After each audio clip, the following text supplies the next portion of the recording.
dan juga dikaruniai kesabaran. Terus bagaimana hubungan dengan anak Karena saya yang kedua-duanya baik. sekolah pesantren? Sehat, syukur Ini baik. mau nanya, Sakit, sabar juga baik. Terima kasih Bapak. Namun yang lebih kita sukai adalah Pemirsa Fatwa TV, Alhamdulillah ini kita jumpa pada hari Selasa pukul 4 sore di Fatwa TV bersama program acara baru nih. Kata siapa baru? Iya, kami bilang baru. Kenapa apa? Mengapa? Karena live interaktif kali ini agak berbeda sedikit dari yang sudah ada, yaitu live interaktif Tarbiyah Islamiyah. Nah, siapa yang mengasuh? Nah, tentunya sudah ada dong.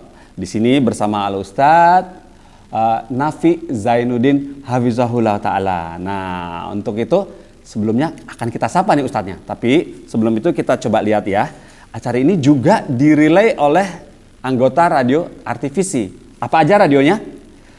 Radionya itu adalah MDFM Probolinggo, lantas Radio Al-Hikmah Banyuwangi, kemudian Radio Tuah FM Riau, lantas Radio Amuba Pangkal Pinang. Nah itulah 4 radio yang merilai acara live interaktif Tarbiyah Islamiyah.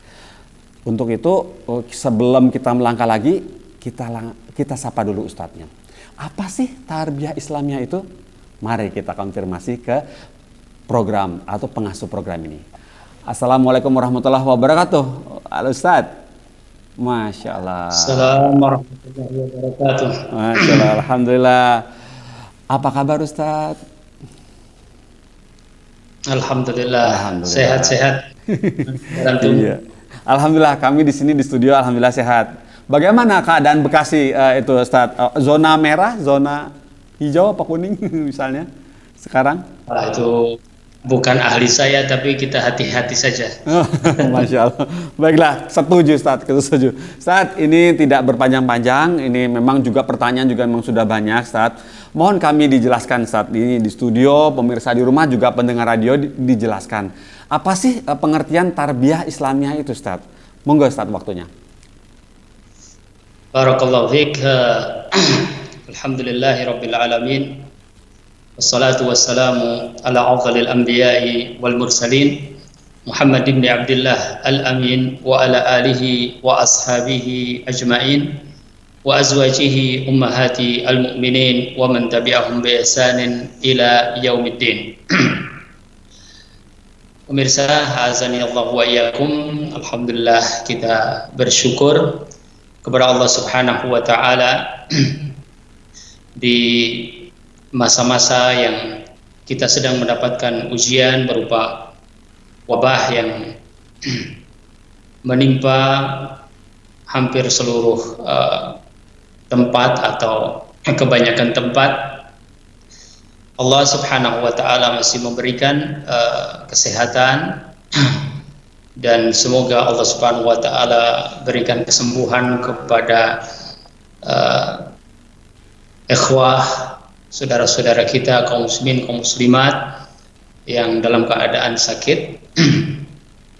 Dan Allah Subhanahu wa taala juga masih memberikan kepada kita kesempatan untuk belajar ilmu din, untuk mendekatkan diri kepada Allah Subhanahu wa taala dan mengisi hari-hari dengan amalan-amalan saleh insyaallah taala. Salah satu amalan saleh yang paling utama adalah menuntut ilmu, mempelajari agama Allah Subhanahu wa taala. Man salaka tariqan yaltamisu fihi ilman sahalallahu lahu bihi tariqan ilal jannah. Barang siapa yang meniti jalan untuk mencari ilmu, maka Allah Subhanahu wa taala akan mudahkan baginya jalan menuju surga. Tidak lain dan tidak bukan bahwa kehidupan dunia ini dengan seluruh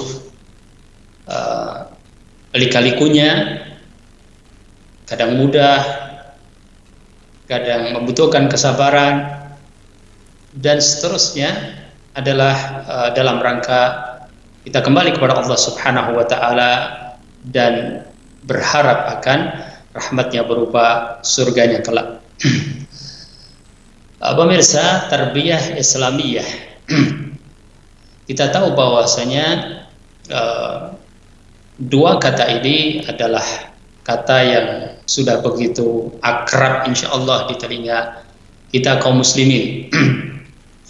Dalam pengertian yang singkat bahwasanya tarbiyah itu adalah pendidikan, kemudian Islamiyah itu adalah keislaman.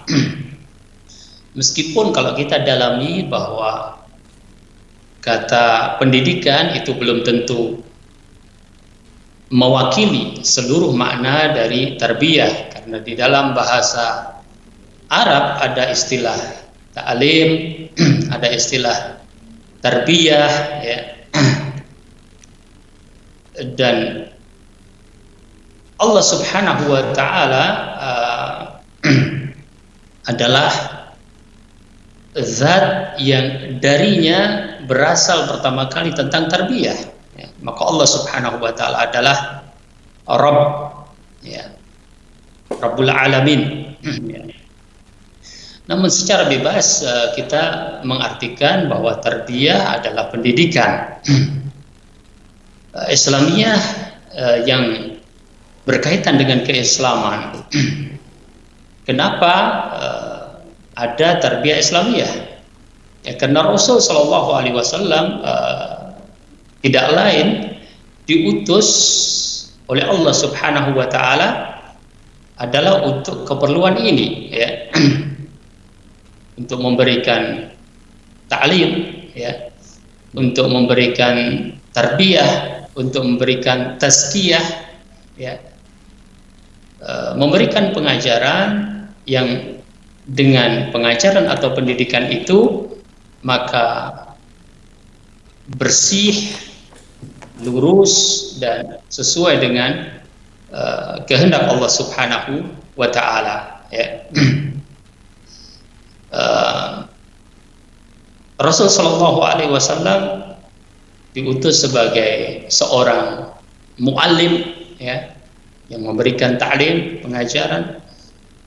Diutus sebagai seorang yang muyassir, ya, memberikan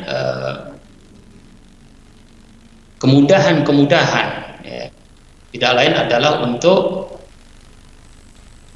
menjadikan semua orang itu sesuai dengan apa yang dikehendaki oleh Allah Subhanahu wa taala, dan tarbiyah Islamiyah oleh karenanya harus bersumber dari wahyu, ya. Secara singkat seperti itu tentang tarbiyah Islamiyah. Nah, tarbiyah Islamiyah itu kewajiban siapa, ya? Rasul Shallallahu Alaihi Wasallam sudah menjadikan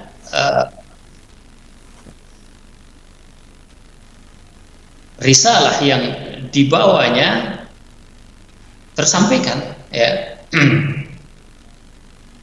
Karena Allah Subhanahu Wa Taala berfirman, ya, di dalam Al-Quranul Karim, Al-Yawma akmaltu lakum dinakum, ya, wa atmamtu alaikum ni'mati wa raditu lakumul islama dina.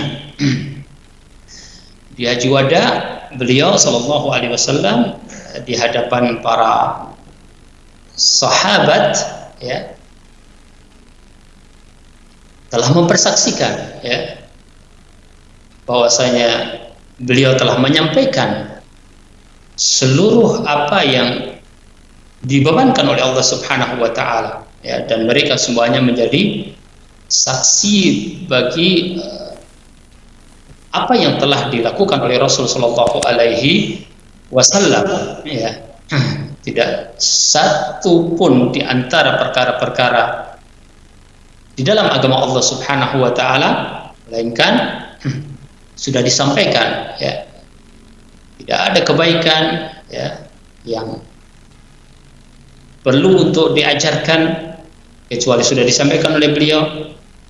Tidak ada jalan-jalan yang menuju keburukan yang perlu diperingatkan kecuali sudah diajarkan oleh beliau. Maka ketika sudah disampaikan oleh Rasul Shallallahu Alaihi Wasallam, berikutnya stafet itu adalah dipegang oleh para ulama sebagai pewaris Nabi, ya. Al ulama'u warathatu al anbiya. Ya. Nah, dalam kapasitas sebagai seorang muslim, ya, masing-masing punya tanggung jawab di dalam memegang agama Allah Subhanahu wa taala ini. Ya. Dan menyebarkannya kepada orang lain, ya. Terkhusus bagi seorang yang sudah diberikan oleh Allah Subhanahu wa taala karunia berupa keluarga, ya. Ada istri, ada anak-anak, ya. Maka di sini dia mempunyai beban tanggung jawab dalam masalah tarbiyah tersebut, ya. Karena Rasul Shallallahu Alaihi Wasallam sendiri sudah menyampaikan hal itu secara sharih di dalam hadis yang diriwayatkan oleh Imam Al-Bukhari dan Imam Muslim rahimahumullahu taala, kullukum ra'in wa kullukum mas'ulun an ra'iyatihi, ya. Setiap dari kalian itu pemimpin, dan setiap pemimpin itu bertanggung jawab, ya, atas yang ia pimpin, ya. Kepala keluarga, ya, atau seorang istri mempunyai tanggung jawab di dalam masalah tarbiyah Islamiyah ini dalam lingkup dia sebelum ruang lingkup yang lain. Ya. Oh, Masya Allah. Ya, Ustaz. Masya Allah. Baik ya, Ustaz, ya. Seperti itu ya penjelasan dari Ustadz Nafi Zainuddin, pemirsa Fatwa TV dan pendengar radio. Semoga bisa difahami ya pengertian dasar dari apa itu tarbiyah Islamiyah. Baiklah, Ustadz, bagaimana kalau kita mulai dengan penelpon pertama? Boleh, Ustadz? Penelponnya? Boleh lah, insya Allah. Boleh, ya. Baiklah. Kita sapa dulu penelponnya. Assalamualaikum Fatwa TV. Assalamualaikum. Waalaikumsalam. Alhamdulillah. Dari ibu siapa di mana? Dari Nia Kali Bening, Jawa Tengah. Nia, Ibu Nia di Jawa Tengah. Nah, di Jawa Tengah ya. Iya, silakan Ibu Nia. Begini Ustadz, saya mau bertanya. Ini soal pendidikan anak kan ya? Boleh. Begini Ustadz, saya kan orang tua tunggal. Sebaiknya anak itu kalau sebelum lulus SD boleh dimasukkan ke pondok atau harus lulus SD dulu baru dimasukkan ke pondok, Ustaz? Soalnya kan ini lagi musim lagi yang keadaan karena virus corona ini. Sebaiknya gimana ya Ustaz ya? Atau kita harus dimasukkan ke pondok, mungkin pondok yang ketat, gimana ya Ustaz? Maksudnya yang nggak bisa keluar masuk untuk anaknya bisa seenaknya keluar masuk gitu Ustaz. Apakah diperbolehkan kalau seumpamanya kita dalam memasukkan anak ke dalam pondok pesantren gitu supaya anak itu nggak bisa suka hati keluar masuk seumpamanya jam istirahat atau udah nggak ada pelajaran gitu Ustaz? Mohon bimbingannya Ustaz. Soalnya saya kan dalam mendidik anak itu sebenarnya ya orang tunggal itu gampang-gampang susah gitu. Ya, ya Bu Nia. Baiklah. Cukup Ibu Nia, itu saja. Ibu Nia, cukup itu? Oh ya, waalaikumsalam warahmatullahi wabarakatuh. Ya Ustaz, fadal. Jawabannya silakan Ustaz. Ya, jazakumullahu khairan katsiran kami ucapkan kepada Ibu Nia tadi di tengah. Kalau tidak salah beliau sekarang ini dalam mendidik anak single parent ya. Ya. Yang pertama dari sisi ini saya sedikit ingin memberikan motivasi bahwa jika kita melihat kepada sejarah, bahkan sejarah para nabi alaihi wassalatu wassalam, banyak di antara para nabi yang menjadi seorang yang dipilih oleh Allah Subhanahu wa taala, tetapi diawali dengan tumbuh, berkembang dalam keluarga yang juga tidak terlepas dari kondisi yang sama. Nabi Allah atau Nabi kita, ya, Nabi Allah Muhammad Sallallahu Alaihi Wasallam, beliau ditinggal oleh bapaknya, ya. Dan kita tahu bahwa dalam usia yang kecil itu ibunya juga berusaha untuk memberikan apa yang beliau mampu untuk diberikannya. Ya, saat itu kita tahu bagaimana kisah Nabi Shallallahu Alaihi Wasallam di masa kecil, ya, walaupun kemudian pada usia 6 tahun juga ditinggal oleh ibunya, yang kemudian dalam tarbiyah atau dalam apa namanya riayah, ya, kakeknya, kemudian pamannya dan seterusnya. Demikian juga dengan Maryam, ya, alaihi salatu wassalam, bahwa ayahandanya meninggal sebelum ia terlahir, namun menjadi wanita yang terbaik. Demikian pula beliau kemudian dengan kelahiran Nabi Allah Isa alaihi salatu wassalam, mendidik dengan sedemikian rupa, ya, walaupun tentu dengan melakukan usaha-usaha yang mampu untuk dilakukan, seperti dalam hal ini Nabiullah Isa alaihissalatu wassalam di bawah tarbiyah Nabi Zakaria, ya, alaihissalatu wassalam. Itu yang pertama. Yang kedua, tentang apakah anak usia SD itu sebaiknya masuk ke pesantren atau nanti ketika sudah lulus dari SD misalnya masuk ke pesantren di usia SMP dan seterusnya. Yang perlu kita juga ketahui adalah tentang fase-fase perkembangan anak, ya, dan apa yang dibutuhkan pada fase-fase tersebut, ya. Dalam hal ini kita bisa membaca, diantaranya adalah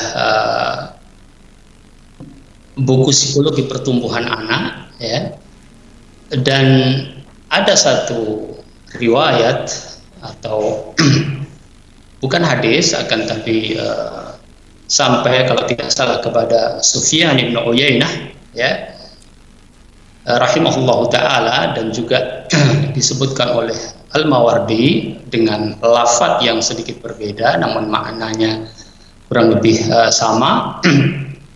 Itu sebuah perkataan yang masyhur, ya, la'ib ibnaka sab'an, ya, wa adib ibnaka sab'an wa sahib ibnaka sab'an. Yang pertama adalah ajaklah anakmu bermain pada 7 tahun yang pertama, ya, artinya usia 7 tahun pertama, ya, main dulu, ya, 0 sampai 7 tahun itu adalah masa-masa dia banyak bermain. Dalam istilah sekarang sesungguhnya mereka itu sedang belajar, artinya ya begitulah cara mereka belajar, bukan bermain dalam istilah orang dewasa nggak ada gunanya, tidak. Mereka bermain memang sedang belajar sesuai dengan perkembangan usianya. Kemudian 7 tahun yang berikutnya adalah adib.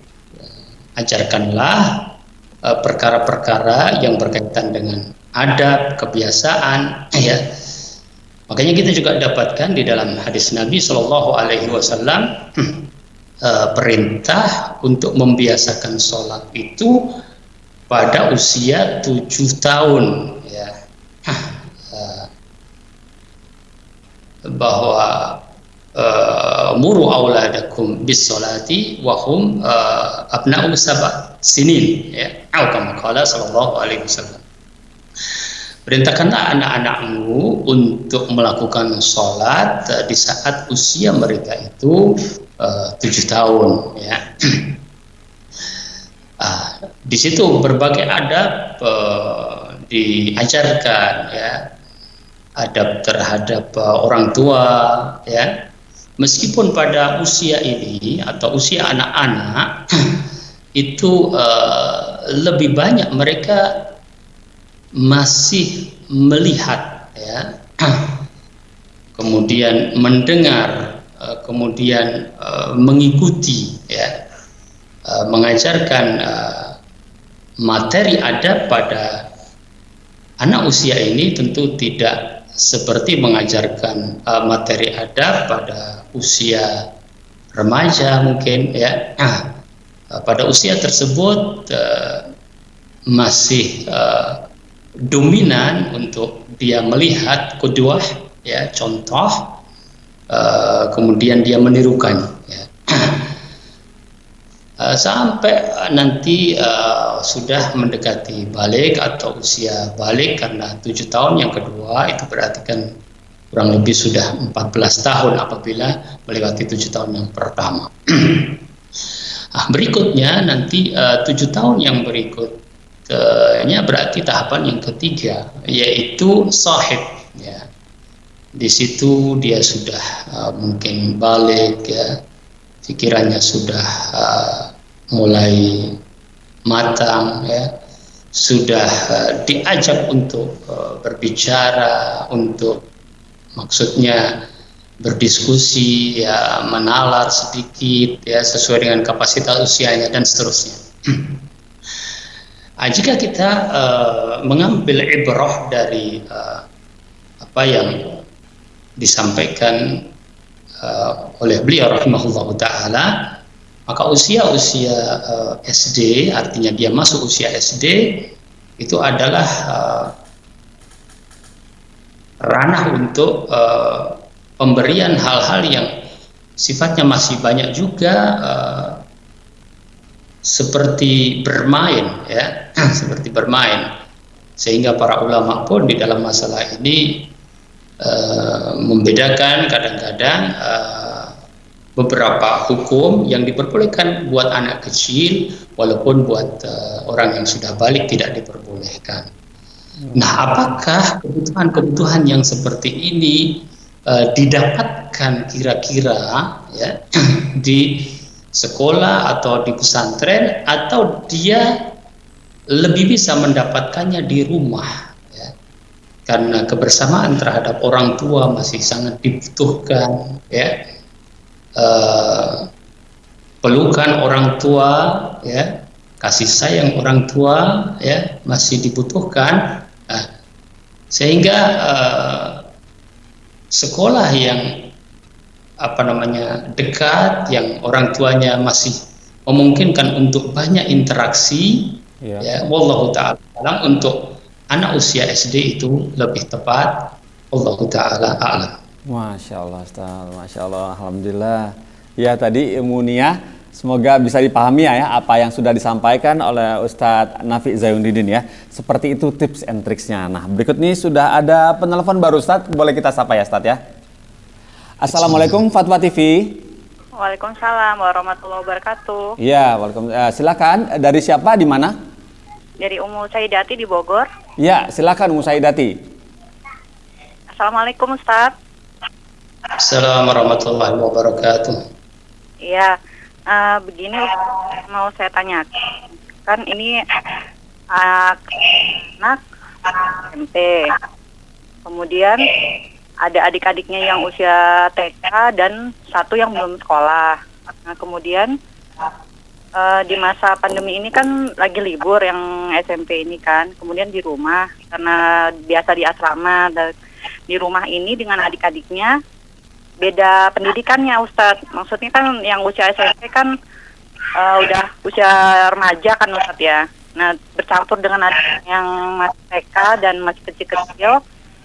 Nah, bagaimana cara mendidiknya supaya mereka ini kakaknya belum biasa dengan mendidik adik-adiknya, jadi bercampur dalam pendidikan agamanya, caranya bagaimana ya Ustadz ya? Yang ditanyakan bagaimana ya? Ini apa yang ditanyakan kira-kira tadi? Mendidik anak-anak berusia, satunya sudah menuju dewasa remaja, yang satunya yang lainnya masih kecil-kecil. Nah, terus kalau misalkan dicampur kan adiknya ini bagaimana kalau dari Islamnya? Baik. Karena kan yang kakaknya kan sudah belajar, sudah beda dengan adik-adiknya yang masih kecil-kecil, yang masih awal gitu. Ya. Baik, cukup sudah itu saja. Ya, terima kasih Ustadz. Jazakallah khair wa iyyakum. Waalaikumsalam warahmatullahi wabarakatuh. Iya, itu tadi dari Ummu Saidati di Bogor. Ustadz, pertanyaannya itu kakaknya SMP, kedua adiknya usia TK dan balita. Bagaimana cara mendidiknya karena jenjangnya terpaut jauh sehingga ibunya mungkin kebingungan metode pembelajaran, yang ini ngajarin ini, mungkin seperti itu. Bagaimana? Silakan waktunya Ustadz. Baik. Barakallahu fiik, Ummu Sayyidati di Bogor ya tadi. Ini salah satu di antara hikmah barangkali yang bisa kita petik di masa wabah atau pandemi ini, ya. Bahwa keluarga itu adalah benteng yang sangat penting di dalam masalah pendidikan ini, ya. Dan yang paling dekat dalam melindungi anak di rumah itu adalah ibunya, ya. Ibunya. Sehingga memang kita merasakan betapa ketika semuanya di rumah, ya, ada hal-hal yang kadang-kadang tidak kita sangka-sangka sebelumnya, karena mungkin kakaknya atau abangnya selama ini di pesantren, atau selama ini mungkin bertemunya itu di waktu-waktu sore ketika mereka sudah pulang dari sekolah, sudah agak capek, ya, relatif nanti mungkin sehabis isya sudah istirahat begitu. Bila di masa pandemi ini orang tua dituntut untuk menjadi guru juga, ya, benar-benar bisa jadi 24 jam, ya. Ya, kita sebagai orang tua sudah mengantuk, anak-anak belum tidur, ya. Ketika nanti di pagi hari bisa jadi anak kita yang membangunkan sebelum subuh, ya. Ada yang sudah bangun, anak kecilnya, dan seterusnya, ya. Sehingga masalahnya begitu kompleks, ya. Dan ayah ataupun ibu dituntut untuk menjadi guru yang super, ya, atau orang tua yang memerankan berbagai peran penting yang dibutuhkan oleh anak-anak, ya. Dia dalam waktu yang sama, ya, menjadi orang tua dan juga guru. Dan itu sesungguhnya adalah asal atau pokok dari ajaran kita, ya, bahwa orang tua itu bertanggung jawab dalam pendidikan anaknya.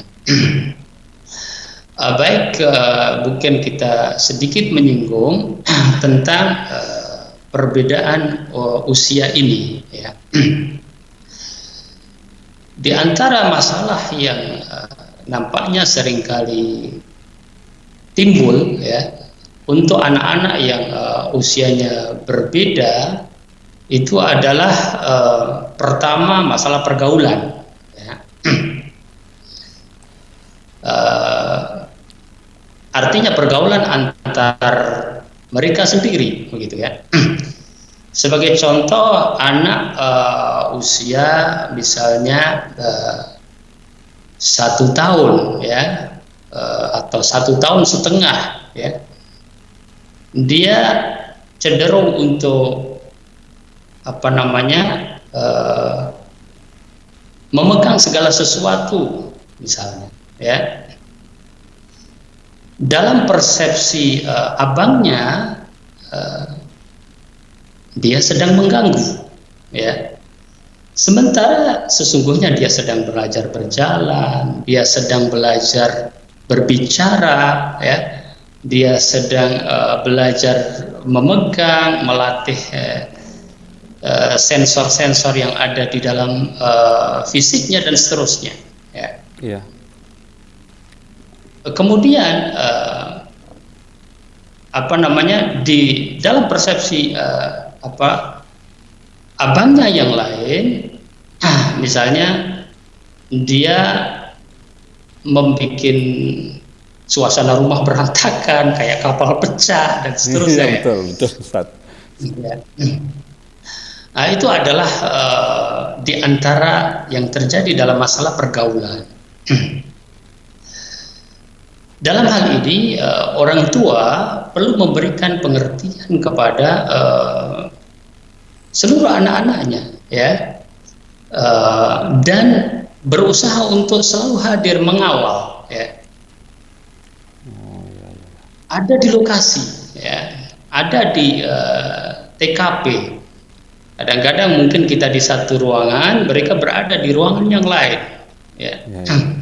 Kemudian salah satu di antara mereka misalnya bertiga, ada yang teriak, ada yang menangis, ya. Kalau kita tidak berada di tempat tersebut, ya, kadang-kadang kita terbawa oleh emosi, ya. Kadang kita langsung kepada abangnya, abang kenapa adik, ya. Seakan-akan abangnya yang salah, padahal bisa jadi abangnya sudah berusaha untuk memposisikan adiknya, tapi ternyata adiknya menyerobot.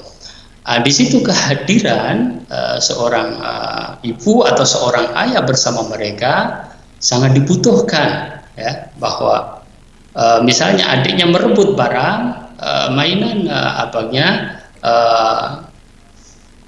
ibunya bisa mengatakan, maaf abang, adik mau ikut bermain tapi dia belum bisa, ya.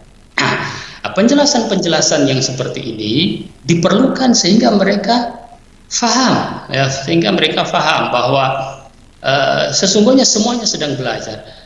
Dan dalam beberapa tempat pendidikan atau sekolah saat ini, ya, ada sekolah-sekolah yang menggunakan konsep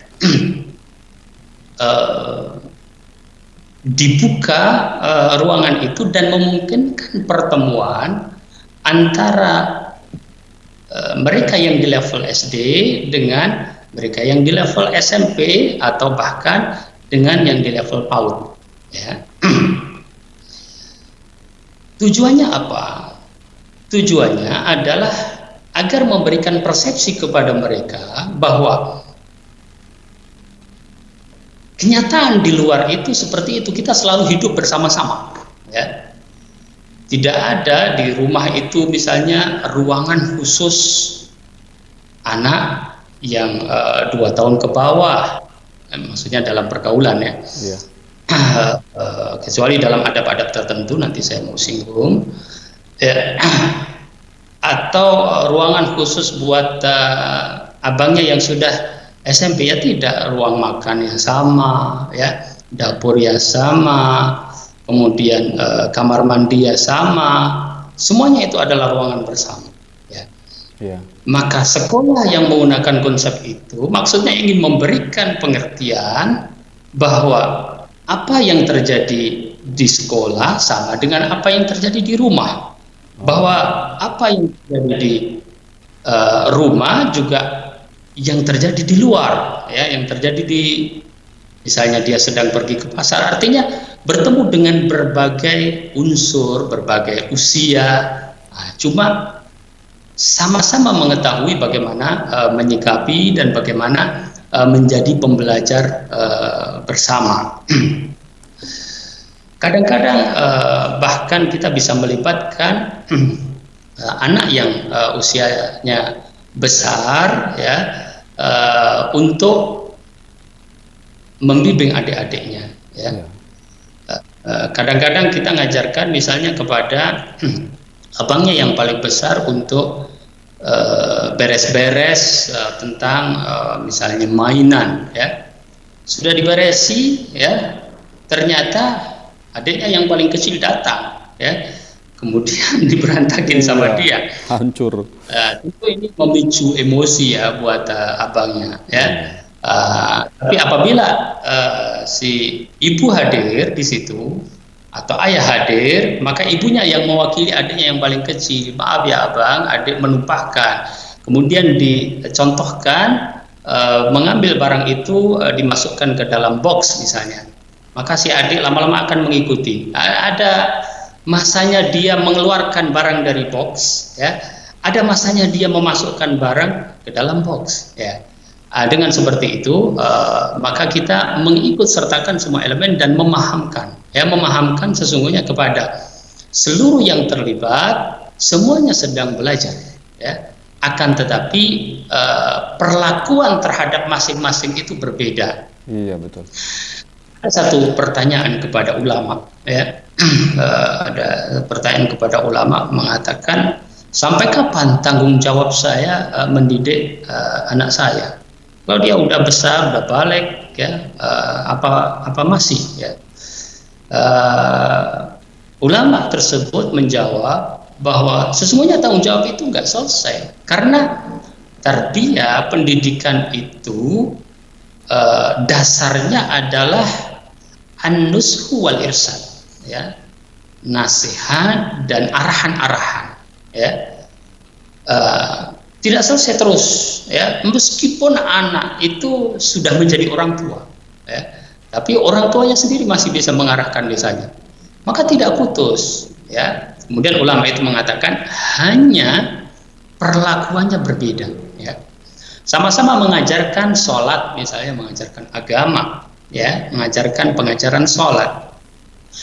Bagi anak usia 7 tahun, yang penting dia terbiasa dulu melakukan sholat, ya. Dulu, ya. Bagi anak yang sudah mendekati usia 10 tahun, dia sudah benar melafadzkannya, bacaannya, karena dia sudah akan mendekati masa balik. Tapi bagi usia yang PAUD misalnya, ya, usia PAUD, ya, dia tidak dituntut bacaan sesungguhnya, dia lebih kepada gerakan dulu, ya. Yang penting bergerak, ya. Yang penting ada bergerak berdiri, ada bergerak rukuk, meskipun rukuknya juga kadang-kadang bentuknya lain, ada bergerak sujud, gitu, ya. Kemudian belum selesai dia sudah lari, tapi paling tidak ada permulaan. Nah, begitu. Jadi inti dari yang ingin saya katakan adalah, pertama, orang tua harus hadir, ya, harus hadir, harus ada, meskipun itu tidak setiap saat, kadang-kadang nyambi, ya, kadang-kadang nyambi. Kemudian yang kedua, membuat bi'ah atau membuat lingkungan bahwa seluruh yang ada di rumah itu sesungguhnya sedang belajar, ya, sedang belajar. Adik tadi tidak mengganggu, dia sedang belajar, tapi bisanya sedang seperti itu. Ya. Baru sampai situ ya, iya, iya, Ustaz. Harus sampai seperti sehingga abangnya lama-lama paham, ya, lama-lama paham. Oh, adik itu sedang belajar. Dipahamkan dulu abang juga seperti ini prosesnya dan seterusnya. Lama-lama paham. Pertama-pertama mungkin susah, sulit, tetapi insya Allah lama-lama menjadi suasana sebagai pembelajar. Allah Ta'ala alam. Masya Allah, Ustaz, ya, begitu ya Ustaz, ya, tipsnya, ya. Jadi rumah itu jadi semakin seru ya Ustadz ya. Lama-lama paham ya. Pertama sulit, kemudian sangat sulit. Astagfirullah. Semoga Allah mudahkan ya Ustadz ya. Pasti berantakan tuh rumahnya ibu itu tadi. Ya. Baiklah, ada penelpon masuk lagi Ustadz. Boleh kita sapa ya Ustadz ya. Assalamualaikum Fatwa TV. Waalaikumsalam warahmatullahi. Masya Allah, gagah sekali nih. Bapak siapa di mana Pak? Hasan Bilal di Makassar. Pak Hasan Bilal di Makassar. Fadal Ustaz, Pak Bilal. Iya, iya. Begini Pak Ustaz. Iya. Ada permasalahan besar yang dihadapi oleh anak-anak kami, yang mereka ini kami sekolahkan di pesantren Ad-Darain. Kalau di rumah, kalau biasanya libur di rumah, mereka bagus akhlaknya, artinya bagus, mengajinya bagus. Tapi setelah tiba di pesantren dan sudah mau naik kelas 9, ada pelanggaran-pelanggaran menurut informasi dari pimpinannya yang berulang-ulang. Apa tuh Pak? Bahwa anak saya itu sering melanggar, lompat pagar, pergi main warnet. Warnet ya. Nah itu dilakukan berulang 3 kali oleh anak dan temannya. Akhirnya anak kami ini dikeluarkan dari pesantren dengan alasan ya sering lompat pagar lah. Ya ini menjadi kendala bagi kami. Bagaimana saya orang tua berusaha untuk memberikan pendidikan yang islami kepada anak saya, tapi kami diperhadapkan dengan masalah ini yang sulit bagi kami. Ya. Mohon untuk masukannya, arahannya dari Bapak Ustaz. Baik. Ya Pak Bilal, itu saja Pak Bilal. Itu ya pertanyaannya. Baiklah Pak Bilal. Jazakallah khair Pak sudah partisipasi bersama kami. Ya. Tafadhol Ustaz, jawabannya ditunggu sekali sama Pak Bilal ini. Anaknya suka lompat pagar ke warnet. Iya. Dan semoga Allah Subhanahu wa taala senantiasa memberikan kepada kita kemudahan di dalam mendidik anak, taufik, dan memberikan kepada kita dzurriyyah thayyibah. Belajar itu adalah proses ya. Maka bantulah dengan doa. Ya. Itu yang pertama. Kemudian yang kedua, belajar itu memang sesungguhnya tidak terpaku pada satu tempat, ya. Pada satu tempat. Iya. Ya. Tadi saya agak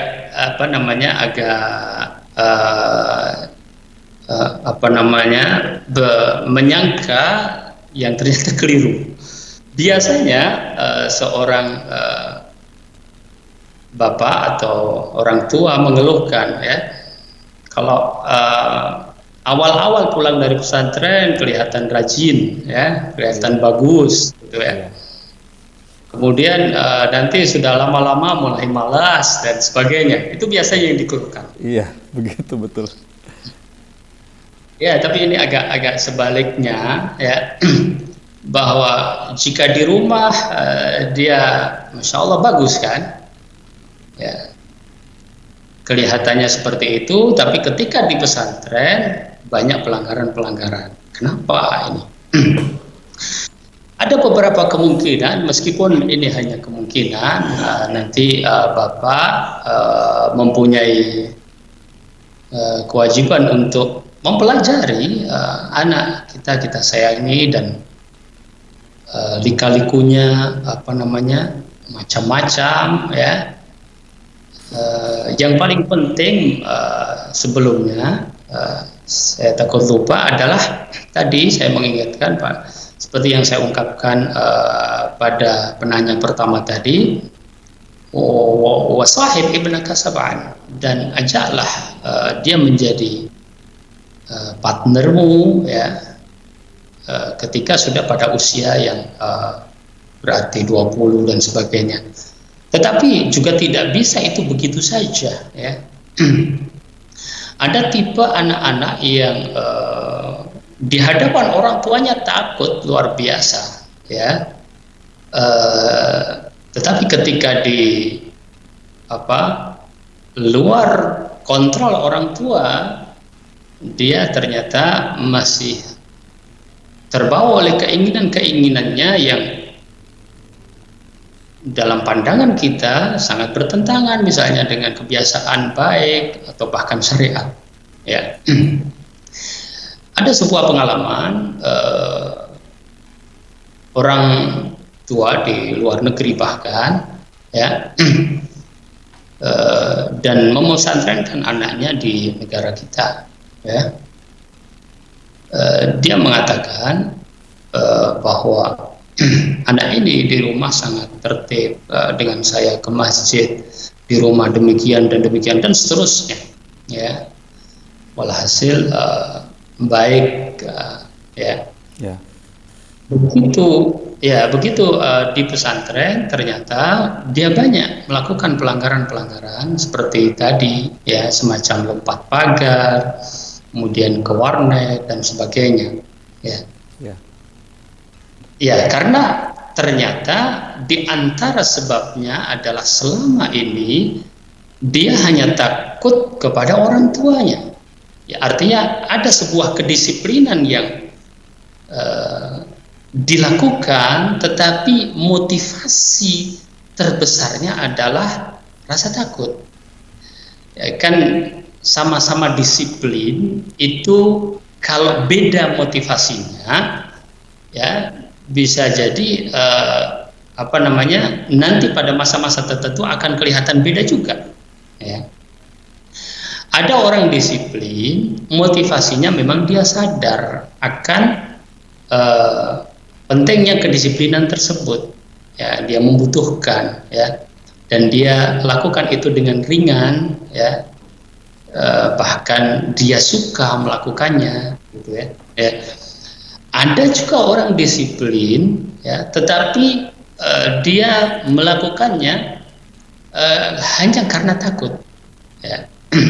Makanya di dalam ibadah juga, ya, kita harus ada khauf dan harus ada raja juga, ya. Ya, jadi rasa takut memang, ya, ada harapan-harapan yang memotivasi, bukan hanya rasa takut kan, tapi ada juga harapan-harapan motivasi dia. Ya. Abdullah ibnu Mas'ud radhiyallahu taala anhu dikatakan menggantungkan semacam cemeti gitu, ya, di tembok gitu, ya, untuk memberikan peringatan bahwa ada sanksi.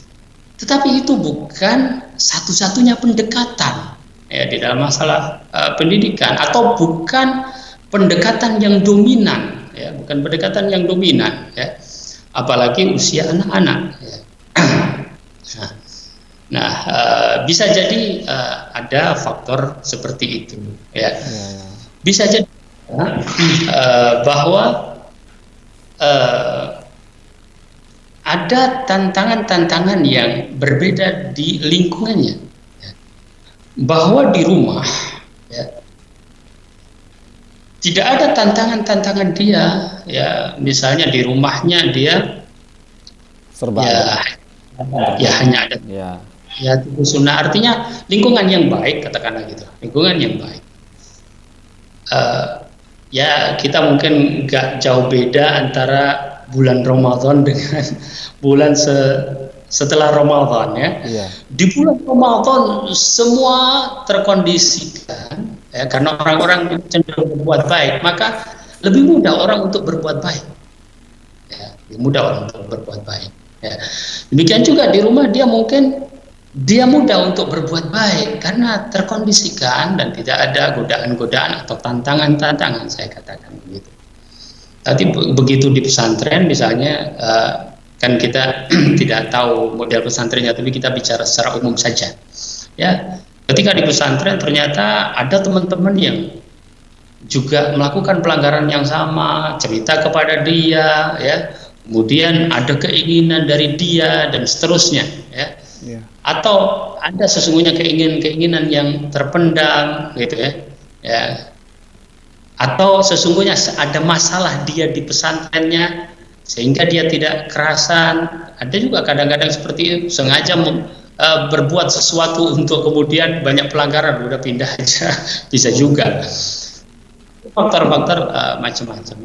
Yang jelas saya pertama ingin mengatakan jalin komunikasi dengan anak ini, dan kita berusaha untuk mengetahui beberapa sebab.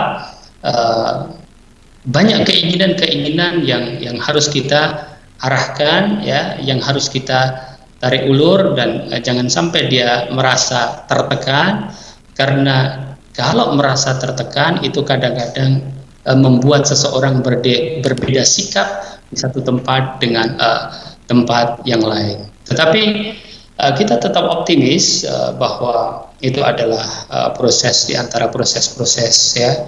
Jangan lupa untuk selalu membimbing, dan kita menggunakan senjata yang paling ampuh, yaitu doa. Kita juga berdoa kepada Allah Subhanahu wa Ta'ala agar dimudahkan. Satu hal juga yang mungkin bisa ditambahkan di sini, ya.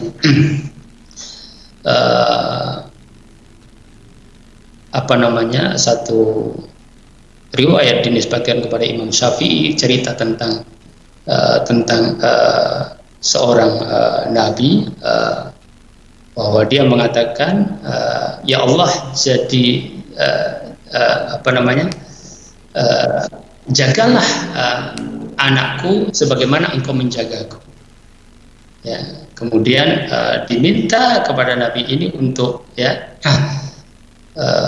agar dia bersikap kepada Allah Subhanahu wa Ta'ala di dalam ibadah sebagaimana orang tuanya, supaya Allah Subhanahu wa Ta'ala juga menjaganya seperti menjaga bapaknya. Wallahu taala alam. Barangkali itu yang bisa di Baik, Masya Allah Ustaz, seperti itu ya Ustaz, tipsnya seperti ini. Tadi saya sempat Ustaz mendengar bahwa Ustaz berbicara mengenai untuk membangkitkan rasa takut kepada Allah.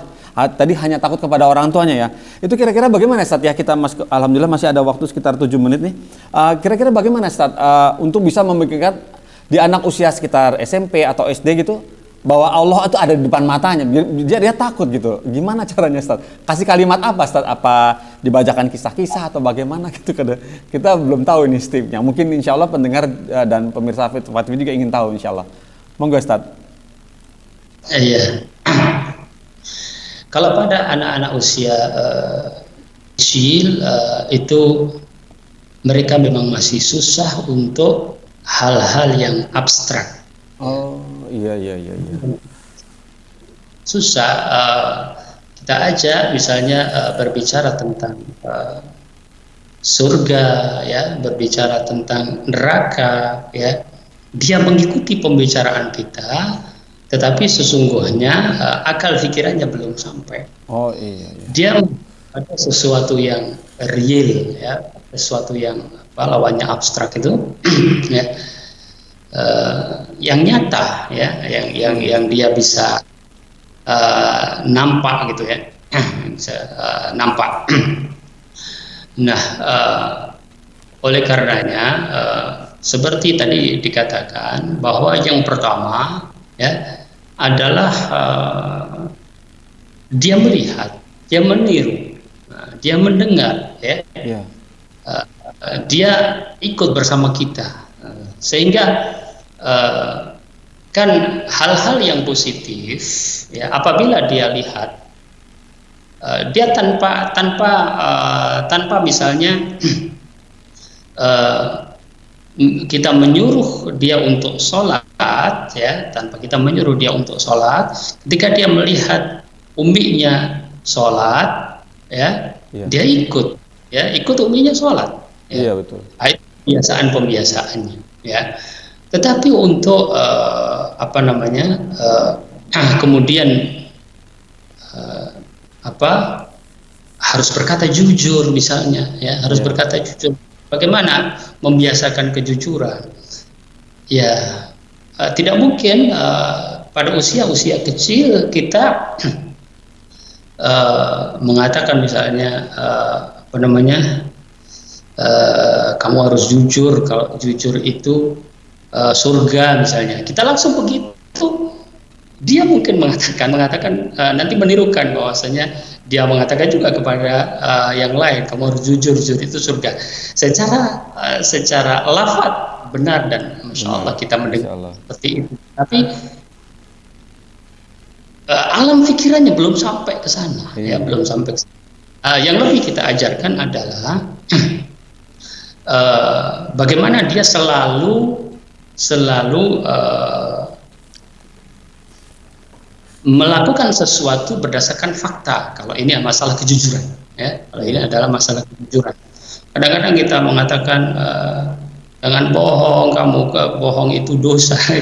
Kadang-kadang makna bohong sendiri dia belum begitu paham, ya belum begitu paham. Ya. Betul. Tapi kalau kita mengajarkan sesuai fakta, bagaimana maksudnya? Ya, misalnya dia ambil buah misalnya. Misalnya dia ambil buah stroberi misalnya, ya. Dia ambil 3, dia sudah bisa menghitung 1, 2, 3 sampai 10, sudah bisa menghitung. Kemudian dia ada di tangannya. Kemudian kita mengatakan bahwa stroberi berapa, ya. Nah, dia bisa mengatakan 3 atau yang lainnya. Kalau dia mengatakan 4, ya, itu kan berarti tidak sesuai fakta. Iya betul. Maka jadi untuk menghitung 1, 2, 3, yang dia bawa adalah 3, ya.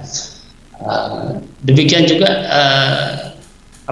kalau dia mengabarkan sesuatu tidak sesuai fakta, yang itu sebenarnya adalah bohong, kan gitu. Ya.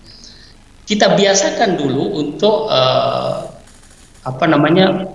dia melakukan sesuatu yang sesuai fakta. Nanti lama-lama nanti kita akan masuk tentang apa itu jujur dan buruknya orang yang tidak jujur kalau dia sudah paham, ya. Kalau dia sudah paham makna jujur, baru kita masuk tadi seperti misalnya antum sebutkan tentang kisah. Jadi kalau orang nggak jujur, akibatnya seperti ini. Nah, misalnya begitu, ya. Jadi ada tahapan-tahapannya. Allah Taala. Masya Allah Ustaz, Masya Allah. Ya begitu ya sepertinya. Baru bener nih, gimana caranya ngetes supaya anak bisa jujur ya Ustaz ya. Masya Allah, melatih anak kejujuran. Baiklah Ustaz, alhamdulillah kita tidak terasa sudah hampir genap nih 60 menit nih kita kebersamaan kita bersama pemirsa Fatwa TV juga pendengar radio. Untuk itu sepertinya kita hampir selesai nih ya acara ini, dan kami mohon maaf bila ada penelpon yang tidak sempat kami angkat, juga pertanyaan yang belum sempat terjawab ya. Insya Allah kita bertemu lagi, bersua lagi di program yang sama, yaitu live interaktif Tarbiyah Islamiyah mengenai seputar pendidikan Islam ya, seperti itu ya. Betul begitu Ustaz? Ketemu pekan depan insya Allah? Insya Allah. Masya Allah, alhamdulillah. Ya, jazakumullah khairan Ustaz atas waktunya yang sudah diluangkan bersama kami. Terima kasih bersama Fatwa TV juga pendengar radio. Boleh kami berpisah dengan pemirsa ya Ustaz ya? Baik, pemirsa, cukup sudah acara live interaktif Tarbiyah Islamiyah bersama Al-Ustadz Nafi Zainuddin Hafizahullah Ta'ala. Baiklah, untuk itu kita tutup acara ini dengan kafaratul majelis. Subhanakallahumma wa bihamdika asyhadu an la ilaha illa anta astaghfiruka wa atubu ilaik. Wassalamualaikum warahmatullahi wabarakatuh. Dan juga dikaruniai kesabaran. Terus bagaimana hubungan dengan anak Karena saya yang kedua-duanya baik. sekolah pesantren, Pak? Sehat, syukur baik. Mau nanya.